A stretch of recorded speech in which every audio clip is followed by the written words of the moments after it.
आस्था और आध्यात्म का संगम महाकुंभ 2025 दिव्य भव्य और अलौकिक महाकुंभ जिसकी परिकल्पना देखा जाए तो मुख्यमंत्री योगी आदित्यनाथ ने 2019 में ही की थी। जब 2019 का वो समय था, कुंभ लगा था और कुंभ के दौरान ही योगी आदित्यनाथ ने कहा था कि भारतीय जनता पार्टी की सरकार 2025 में बनेगी और उस वक्त जो महाकुंभ होगा वो अलौकिक होगा। और अगर हम असल मायने में देखें, धरातल पर देखें तो बहुत कुछ ऐसा है इस बार जो शायद इससे पहले कुंभ या महाकुंभ में कभी देखा नहीं गया। कहने को भारत में 4 जगह कुंभ होते हैं, वो चाहे नासिक हो, उज्जैन हो या हरिद्वार हो, लेकिन प्रयागराज का जो कुंभ होता है वो अद्भुत होता है। गंगा और यमुना का संगम होता है, अलौकिक सरस्वती हैं और यहाँ पर कहते हैं कि यहाँ पर गंगा दर्शन ही गंगा स्नान के बराबर है। गंगा का आचमन ही आप कर लेंगे और तमाम पापों से आप मुक्त हो जाएंगे। लेकिन इस बार का जो कुंभ है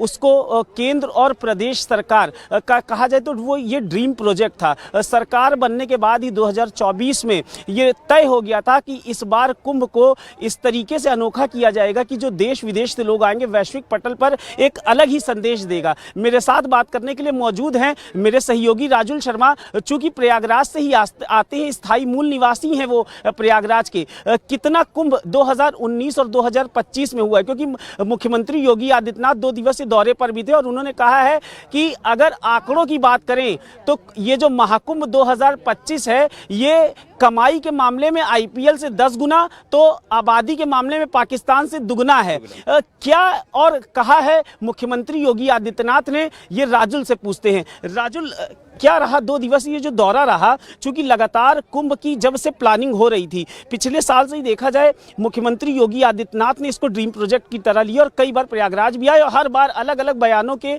से अपने सुर्खियों में रहे। क्या खास रहा इस बार 2 दिवसीय दौरों में? अमरीश जी, सबसे पहले मैं आपको बता दूं कि जितना यहाँ पे धन खर्चा हो रहा है उसमें 6 संसद भवन बन जाए, इतना पैसा इस महाकुंभ में लगाया गया है। आप पूस और पुआल यहाँ पर देख सकते हैं, मतलब कि फोम की चादर लगता हुआ ये आपको पूरा देखकर लगेगा। और आपको बता दूं कि तकरीबन 500 से अधिक शटल बसें हैं जो इस बार डिप्यूट की गई हैं लोगों को यहाँ संगम की ओर लाने के लिए। एप्पल की आपने सुना होगा, यहाँ पे जो ओनर हैं वो भी यहाँ पे 7 दिवसीय यहाँ पर रुकने वाली हैं। इसके अलावा यहाँ पर अलग अलग अखाड़े हैं बड़े बड़े। यहाँ पर अगर आप देखिए, प्रयागराज एक ऐसी जगह है जहाँ पर पैसा लेके भी आप आ सकते हैं महाकुंभ में और बिना पैसे के भी आ सकते हैं, फ्री में रह भी सकते हैं, फ्री में खा भी सकते हैं और गंगा स्नान, गंगा दर्शन भी आप यहां पर कर सकते हैं। रही बात प्रदेश के मुखिया की, तो मैं आपको बताऊं तकरीबन 8 से 10 बार वो आ चुके हैं और हर एक एंगल से उन्होंने शहर की तैयारी देखी। कुंभ की तो देखी, लेकिन शहर के अंदर घूम घूम के चौराहों का चौड़ीकरण, कहाँ से भीड़ आएगी, कहाँ को जाएगी, ट्रेन किधर से आएगी। साथ ही साथ अगर आप देखें, जैसे विदेशों से भी धमकियां हम बहुत मिली। समाचार प्लस ने 2-2, 3 बार हम लोगों ने प्रमुखता से ये खबर चलाई। उसके बाद उन लोगों की गिरफ्तारी भी कई लोगों की उसमें से हो चुकी है। आपका बिहार से एक बंदे को गिरफ्तार किया गया। तो एक तरीके से एसपीजी भी जनपद प्रयागराज में आ गई। लगातार कल परसों की अगर हम लोगों ने कवरेज देखी जो चली कि डेमो प्रशिक्षण हो रहा है, किस तरीके से शहर के अंदर कोई आतंकवादी गतिविधि होती है। तो एनएसजी ने भी कल मोर्चा संभाल लिया। जी, एनएसजी ने जनपद प्रयागराज के अंदर, मैं आपको बता दूं कि रेलवे ट्रेन तक रुकवाई और लोग अचंभित थे कि ये क्या हो गया, कोई आतंकवादी गतिविधि तो नहीं। बालसन चौराहे पे अचानक से एनएसजी ने 16 मिनट का अपना पूरा डेमो दिया और पब्लिक खड़ी देख रही थी कि लग रहा है कोई आतंकवादी गतिविधि हो गई। सुरक्षा, अगर सुरक्षा के इंतजामात की आप बात कर रहे हैं तो चाहे वो रोड कनेक्टिविटी हो या वाटर कनेक्टिविटी हो, वाटर में भी जिस तरीके से हमने देखा कि ड्रोन सिस्टम है, अगर पानी के थ्रू भी अगर कुछ ऐसी गतिविधि होती है जो लगता है सरकार को, प्रशासन को कि कुछ गलत हो रहा, तो वो भी उनको तुरंत पता चल जाएगा, त्वरित कार्रवाई भी उस पे होगी। ये इस बार एक अनोखी चीज लेकर आए हैं, जल थल वायु, मतलब तीनों ओर से सुरक्षा का एक पूरा प्रबंध किया गया। मान लीजिए कि क्योंकि यमुना जी का जो जल स्तर है वो बहुत ज्यादा नीचे, 100 हाथी आप एक साथ डाल दीजिए तो भी समा जाएंगे, और गंगा जी है जो पूरी छिछली है। लेकिन ऐसा भी हो सकता है कि कोई आतंकवादी गति, तो उससे निपटने के लिए एक अंडर वाटर ड्रोन भी यहाँ पर लाया गया है। और वो ड्रोन इस तरीके का है कि वो अंडर वाटर में जाएगा और कोई भी ऐसी गतिविधि होगी तो उसे देख लेगा।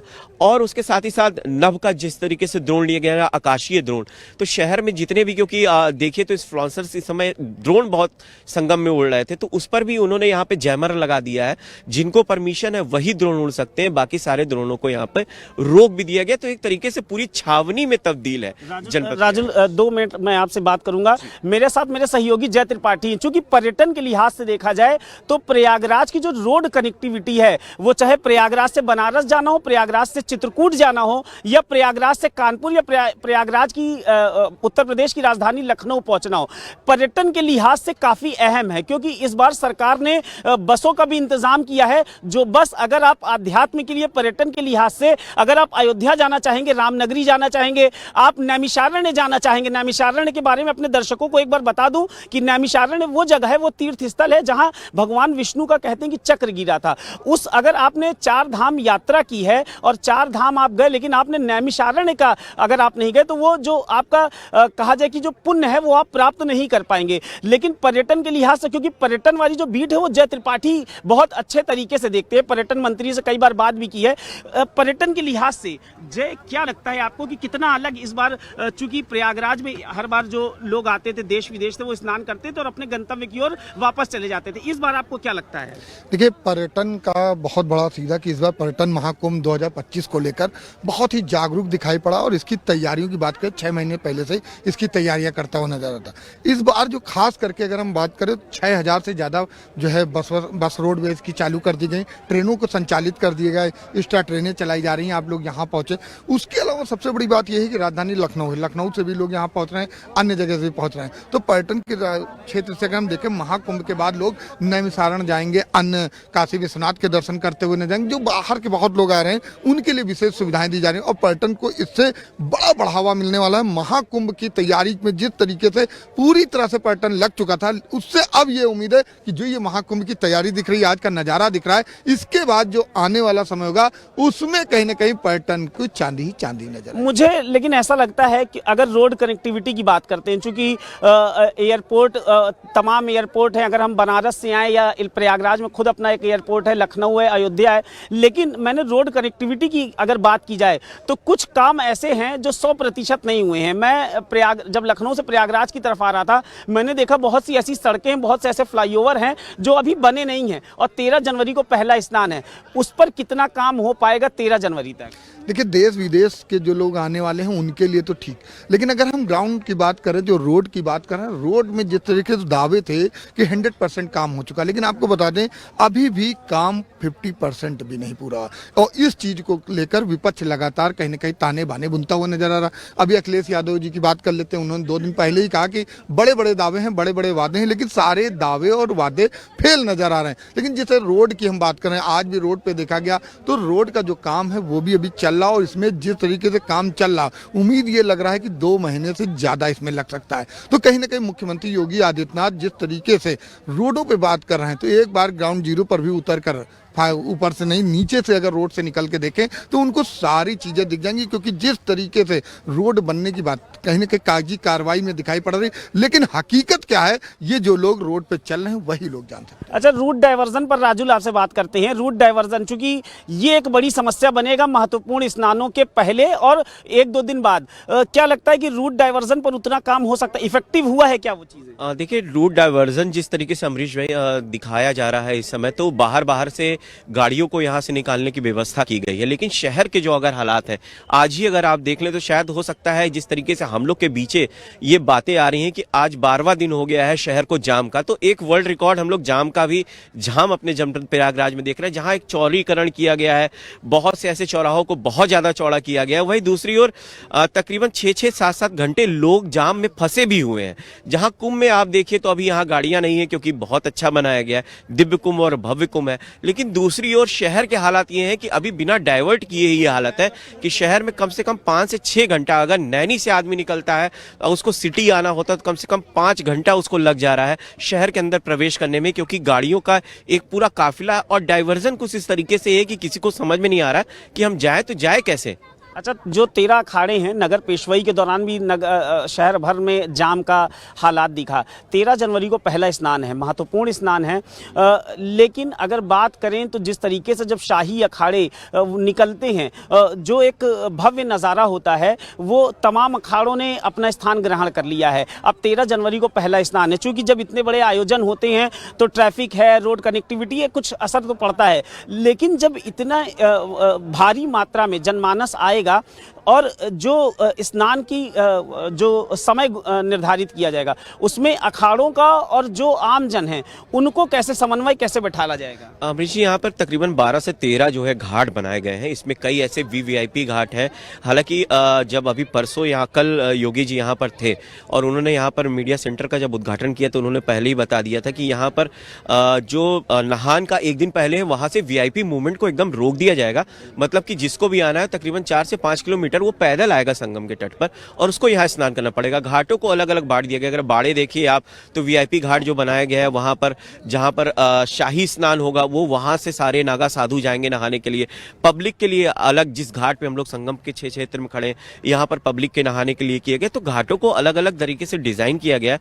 कई पक्के घाट बनाए गए हैं, कई कच्चे घाट बनाए गए हैं, कई नागा साधुओं के लिए एक अलग बना दिया गया। जैसे कि बोला जाता है कि श्वेत लाइन एक खिंचती है भोर के समय में, तो वो जो एक समय होता है भोर का स्नान करने का नागा साधुओं का। नागा साधु तो वैसे भी जब उनके अखाड़े जब स्नान के लिए आते हैं तो वो दृश्य बहुत विहंगम होता है। जी, मैंने देखा है, मैंने कई कुंभ यहाँ पर मैंने कवरेज किए हैं और आप लोग के साथ इस बार हम लोग कवरेज में रहेंगे। लेकिन बता दूं आपको, जो वो दृश्य होता है शायद उनके पैर के नीचे अगर कोई आ जाए तो वो उसे भी ना छोड़े, क्योंकि जब वो दौड़ते हैं नागा साधु और जब वो इस रेती पे, संगम की रेती पे दौड़ते हैं, सीधा घाट की ओर जाते हैं, तब उन्हें कुछ दिखाई नहीं देता। अब चाहे वो मीडिया के कैमरे हो, चाहे पुलिस प्रशासन हो, सब पीछे हो जाते हैं। सिर्फ एक बाड़ा होता है 2 साइड का, जिसके बीच से इतनी भारी संख्या में वो जाते हैं जिनको आपने कभी देखा ना। और एक ऐसी दिव्य ज्योति होती है उस समय, अगर आप देखें संगम की ऐसी छटाएं होती हैं, जैसे आज ही हम लोग खड़े हैं यहाँ पे, कोहरा देख लीजिए, लेकिन एक गर्मी है अलग सी। लेकिन उस समय का जो भोर का एहसास होता है, 3:30 से लेके 5 बजे तक सूर्य की रोशनी होती है,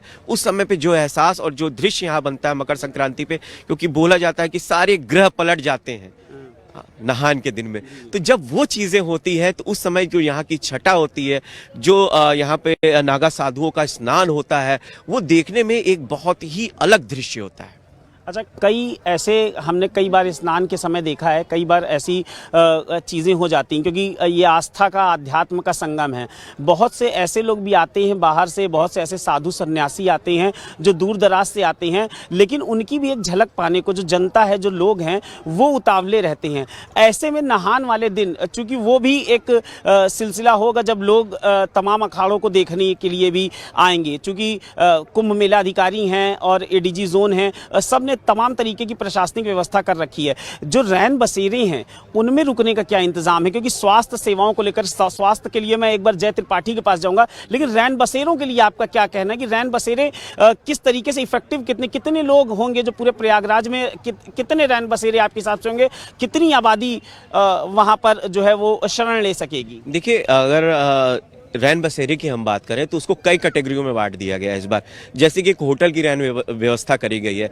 जो वीवीआईपीज आ रहे हैं जिन्हें होटल में रुकना है, मैं आपको बता दूं, जो होटल का रेट 500 था, 1500 था, आज सरकार ने किसी तरफ ध्यान नहीं दिया।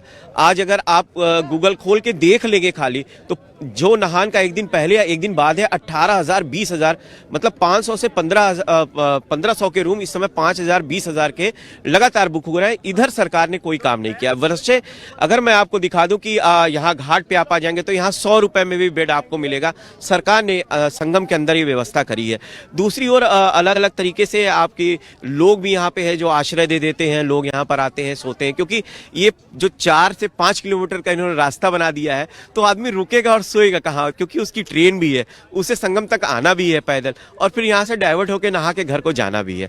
तो कहीं ना कहीं अगर ये कह लीजिए कि महाकुंभ के अंदर सरकार ने 100 रुपए के बेड की व्यवस्था करी है, लेकिन शहर के बाहर की अगर आप महंगाई देखेंगे तो वो 10 से 16 गुनी हो चुकी है।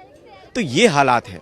महंगाई, जब इस तरीके के बड़े आयोजन होते हैं, हम देखते हैं जब विश्व कप के मैच होते हैं, भारत के मैच होते हैं, तो उन शहरों में, उन जिलों में उस दिन का जो होटल का रेट होता है वो वाकई बहुत ज़्यादा होता है। 500 का होटल जो है वो 20,000 25,000 की कैटेगरी में चल जाता है। स्वास्थ्य सेवाओं की बात करते हैं, क्योंकि स्वास्थ्य पर देखा जाए तो उप मुख्यमंत्री ब्रजेश पाठक बहुत काम करते हुए नजर आते हैं और उनका ये दावा भी है कि 10,000 से अधिक लोग जो हैं वो अभी तक महाकुंभ में स्वास्थ्य सेवाओं का लाभ उठा चुके हैं। क्या लगता है स्वास्थ्य विभाग की कितनी तैयारी है? देखिए, स्वास्थ्य विभाग की तैयारियों की बात करें तो लगातार तैयारियां करता हुआ नजर, लेकिन वहीं आपको बताते चले यहाँ पर प्रयागराज में काफ़ी हॉस्पिटल हैं जिस पर व्यवस्था पूरी तरह से संयुक्त रखनी चाहिए। लेकिन आपको बता दें, अभी पिछले एक हफ्ते पहले का ही नज़ारा आपको बताया, जिस तरह के स्वास्थ्य विभाग बड़े बड़े दावे कर रहा था, वो दावे कहीं ना कहीं मीडिया ने फेल। नहीं, देखिए, लखनऊ के दावे और प्रयागराज के दावे, मैं अभी सिर्फ महाकुंभ के बारे में आपसे पूछ रहा हूँ। रही स्वास्थ्य की बात, तो स्वास्थ्य महाकुंभ की अगर आप बात कर रहे हैं, अगर कुल टोटल पूरे उसकी बात नहीं करें तो महाकुंभ के लेकर तैयारी कर रहे हैं अलग अलग पूरी तरह से। स्वास्थ्य चिकित्सा को लेकर अगर हम बेडों की बात करें, बेड बढ़ाए जा रहे हैं और तकनीकी व्यवस्थाएं की जा रही हैं, वो सारी सुविधाएं दी जा रही हैं जिससे यहाँ पर पूरी तरह से महाकुंभ में लैस रहे, कहीं किसी तरह कोई दिक्कत ना हो। हॉस्पिटलाइज की बात करें तो हॉस्पिटल को भी पूरी तरह से संयुक्त किया जा रहा है। वही स्वास्थ्य विभाग के जिस तरह के दावे और वादे हैं, उनका साफ कहना है कि इतना बड़ा महाकुंभ है जिस तरह से लोग यहाँ पहुंचेंगे, किसी तक कोई दिक्कत ना हो। स्वास्थ्य चिकित्सा को लेकर पूरी सुव्यवस्था यहाँ पर करते हुए न जाएंगे। और कहीं पर्यटन पर आते हैं, पर्यटन पर आपसे एक सवाल ये है कि जिस तरीके से पर्यटन मंत्री ने हमारे और आपके सामने और समाचार प्लस के कैमरे के सामने ये वादा किया था कि एक भी नागरिक ऐसा नहीं होगा जो पर्यटन के लिहाज से जो कोई शिकायत करके जाएगा, कितना आपका अनुभव अभी तक का रहा पिछले एक दिन का? देखिए, पर्यटन की बात करें तो जिस तरीके से मंत्री जी ने दावे किए थे, उन दावों में भी अगर हम बात करें तो पूरी तरह से वो दावे कहीं ना कहीं पूरे होते हुए उन्होंने वादा किया था और कहा था कि सूचना विभाग जो है वो मीडिया की भी पूरी जो भी उनकी जरूरत होगी उसको देखेगी। अब उसकी बात करें तो आज यहाँ देख लीजिए, सूचना विभाग के अधिकारी मणि पांडे खुद ही कतराते हुए नजर आ रहे हैं, मीडिया से भागते हुए नजर आ रहे हैं। सबसे बड़ी बात है, यदि आपके पास व्यवस्था नहीं तो उसकी सूचना आप ऊपर तक दें। हालांकि बात करें तो वादे और दावे अभी भी कर रहे हैं, ये व्यवस्था की जाएगी, वो व्यवस्था की जाएगी, लेकिन मीडिया के कर्मचारी इस वक्त दर बदर नजर आ रहे हैं। जितने व्यवस्थाओं की बात करें, रात दिन एक करके मीडिया कर्मचारी यहां पहुंचते हैं और व्यवस्था और जो खबरें हैं उसको आगे बढ़ाते हैं। जब उनकी ही व्यवस्था नहीं तो आगे महाकुंभ में किस तरीके उनकी व्यवस्थाओं की बात करें। अच्छा, व्यवस्था के बाद अब बात होगी सुरक्षा की और इस पर हम बात करेंगे फिर से अपने सहयोगी राजुल जी से। राजुल, क्या सुरक्षा, क्या मॉक ड्रिल वगैरह? क्या मॉक ड्रिल, मैं ये बोल रहा था आपको बता दूं कि इधर बिचन जो हम लोग ने मॉक ड्रिल देखा वो एकदम अलग थी। मतलब आप जिस तरीके से अभी हम लोग स्वास्थ्य व्यवस्था की बात कर रहे थे और फायर की, इन लोगों ने मिल के एक ऐसी मॉक ड्रिल की जिसको हम लोग ने समाचार प्लस पे एक्सक्लूसिव दिखाया भी था। उसमें एक जगह पर पूरा धुआं कर दिया और उसके बाद अचानक से वहाँ पब्लिक भी घबरा के कहीं ऐसा तो कुछ नहीं, लेकिन वो मॉक ड्रिल जबरदस्त थी कि उस धुएं के बीच में से लोगों को बचाकर स्वास्थ्य विभाग की टीम, क्योंकि यहाँ का जो प्रशासन, क्योंकि अगर आप पूरा मेला देखें तो 99% फ्लैक्स और लकड़ी से बना हुआ है, तो ऐसे में आग लगने की संभावनाएं ज्यादा है। तो फायर ब्रिगेड किस तरीके से काम करेगी और किस तरीके से जो है मॉक ड्रिल में बचाया जाएगा, एक मॉक ड्रिल उसकी हो गई। उसके बाद आप देखिए फायर ब्रिगेड ने एक बड़ी मॉक ड्रिल करी, उसके बाद आतंकवादी गतिविधि से निपटने के लिए मॉक ड्रिल अलग की गई। और मैं आपको सबसे बता दूं, ये प्रदेश के मुखिया योगी आदित्यनाथ जी का ही आदेश था कि आप शहर के अंदर इतनी मॉक ड्रिल कीजिए, महाकुंभ के अंदर इतनी मॉक ड्रिल कीजिए जिससे आपको ये समझ में आए कि अगर कोई गतिविधि होती है तो आप उसको सही से बचा पाएंगे, कर पाएंगे कि नहीं कर पाएंगे। तो मॉक ड्रिल को बहुत ही अलग ढंग से जो है यहाँ पर किया गया और मॉक ड्रिल का ये नज़ारा रहा कि हम लोग ने देखा किस तरीके से, क्योंकि कोई एक्सपीरियंस नहीं होता है धरातल पर। यहाँ पर कई ऐसी टीमें रही जिनको लगाया गया कि जो सिविल डिफेंस है और भी ऐसे कंपनीज हैं जो नॉर्मल वे में काम करती हैं इनके साथ, तो उन्होंने भी इस मॉक ड्रिल में बढ़ चढ़कर हिस्सा किया और देखा कि कैसे हम लोगों को बचा सकते हैं। तो एक बड़ी पहल है। अच्छा, सुरक्षा की बात हुई, मैं एक बड़ा सवाल आपसे पूछूंगा जो मैंने पर्यटन मंत्री से भी पूछा था कि पश्चिमी उत्तर प्रदेश से जब गंगा का प्रवाह होता है प्रयागराज की ओर तो 11 जिलों से होती हुई गंगा आती हैं। 548 से अधिक फैक्ट्रियां जिनका गंदा पानी गंगा में समाहित होता है। प्रयागराज के क्या हालात हैं, कितने नालों से यहाँ जो गंगा में समाहित हो रहे हैं? देखिए, यहाँ के प्रशासन का अगर दावा करें तो कागज पर तो एक भी नाले जो है संगम पर जा ही नहीं रहे हैं, एसटीपी से जा रहे हैं। लेकिन अगर धरातल पे आप जाएंगे, ग्राउंड जीरो पे देखेंगे तो आपको सैकड़ों नाले सीधे सम्मिलित में मिल जाएंगे। वो चाहे किसी के घर के हों, चाहे वो किसी घाट से आ रहे हों, या ऐसे बहुत सी जगह जो एसटीपी एक अडानी ग्रुप की लगी हुई है। यहाँ आप देखिए बख्शी बांध के ऊपर, वहां से तो हमें देखने के लिए ग्राउंड जीरो पे बहुत ही अच्छे से दिखता है गंगा जी में। वहीं अगर हम नागवासुकी के थोड़ा पास चले जाएंगे और ग्राउंड जीरो पे आप देखेंगे तो आपको दूसरी सलोरी की तरफ से आते हुए गंदे नालों का प्रवाह भी दिख जाएगा गंगा जी में, जिस पर अभी जीरो लेवल पर काम किया गया है। वहीं दूसरी ओर आप थोड़ा सा और आगे हमारे इधर आप निकल जाएंगे तेलियरगंज साइड से, तो वहां से भी नाले आपको दिख जाएंगे। तो जहां एक तरफ कागजों पे आप कहेंगे तो ये है कि गंगा जी बड़ी स्वच्छ है, लेकिन धरातल पर ग्राउंड जीरो पे अगर आप वीडियो से खुद भी विश्लेषण करेंगे तो आपको सीधे नाले गंगा जी में गिरते हुए दिख जाएंगे। यानी सफाई है, लेकिन वो घाटों की अगर आप देखें तो नगर निगम की टीम यहाँ पे लगी हुई है जो फूलों तक को यहाँ से उठा ले जा रही है। लेकिन अगर धरातल पे जाएंगे तो पानी अभी भी गंदे नालों का गंगा जी और यमुना जी की तरफ गिर रहा है। 30 पीपे पुल में 20 कंप्लीट थे। कल के दौरों के बाद जो मुख्यमंत्री जी का हुआ, कितने पीपे बन गए? मैं अमरीश भाई बता, आपको रातों रात काम हो रहा है। जब मुख्यमंत्री जी यहाँ पर आते हैं तो रात 24 घंटे यहाँ काम चल रहा है और धरातल पर चीजें दिख रही। लेकिन मैं आपको बता दूं, इस बार सिर्फ संगम में, सिर्फ ये जो संगम का छोटा सा क्षेत्र था 1 किलोमीटर मतलब कहिए डिस्टेंस में नहीं, इस बार इन्होंने मेला उठा के पूरा फाफा मऊ तक ले गए हैं। इधर से आप कह लीजिए मेला पूरा उठा के और आगे तक ले गए हैं। तो मेले के साथ साथ संगम नोच को भी बहुत बड़ा किया गया है। उस हिसाब से जो है जो लोग यहाँ पर आएंगे उनको रखने के लिए, स्नान कराने के लिए काफी बड़ी जगह बनाई गई है और धरातल पर चीजें अच्छी हैं। जो तैयारी चल रही है वो बहुत अच्छी है, लेकिन मेला अभी कंप्लीट नहीं। जहां हम खड़े हैं यहां से अगर थोड़ी सी आग उठा के आप थोड़ी दूर पे देख लें तो भी लाइट नहीं जल रही है। अभी यहाँ पे थोड़ी देर पहले सीढ़ी लगी हुई थी और अभी यहाँ लाइट जोड़ने का काम शुरू था और 12-13 तारीख से यहाँ स्नान शुरू होने वाला है। तो धरातल पर जहाँ एक दावा है कि मेला कंप्लीट है, वो जब वीआईपी मूवमेंट होता है, जैसे हम लोग अभी सड़क से आ रहे थे, आपने देखा होगा एक वीआईपी सड़क बनाई गई जहाँ रास्ते पर पुलिस आपको चेक करते हुए आएगी और एक दूसरी तरफ आप कहीं से भी सीधा आप यहाँ तक आ सकते हैं। तो दोनों तरफ देखना होगा, सुरक्षा, व्यवस्था, अव्यवस्था। जी देखिए, तमाम जब इस तरीके के बड़े आयोजन होते हैं तो तमाम ऐसी तकनीकी अगर देखा जाए तो व्यवस्थाएं जो होती हैं वो अव्यवस्थाओं को व्यवस्थाओं में तब्दील किया जाता है। लेकिन कुछ ऐसी जिम्मेदारी है जिसको जो जिम्मेदार हैं उनको देखना पड़ेगा, क्योंकि रोड कनेक्टिविटी जो है वो शायद अभी पूरी नहीं हुई है। हालांकि 1.5 महीने के तकरीबन जो ये मेला चलना है 13 जनवरी से 26 फरवरी तक, उस दौरान तमाम ऐसी चीज़ें होंगी। वैश्विक पटल पर भारत को प्रयागराज एक नई पहचान देगा जब 40 करोड़ से अधिक की आबादी, अधिक का जनमानस प्रयागराज में संगम की डुबकी लगाने आएगा। फिलहाल प्रयागराज से अपने सहयोगी जय त्रिपाठी और राजुल शर्मा के साथ और वीडियो जर्नलिस्ट मोहम्मद लतीफ के साथ अम्बरीश सिंह, समाचार प्लस न्यूज़।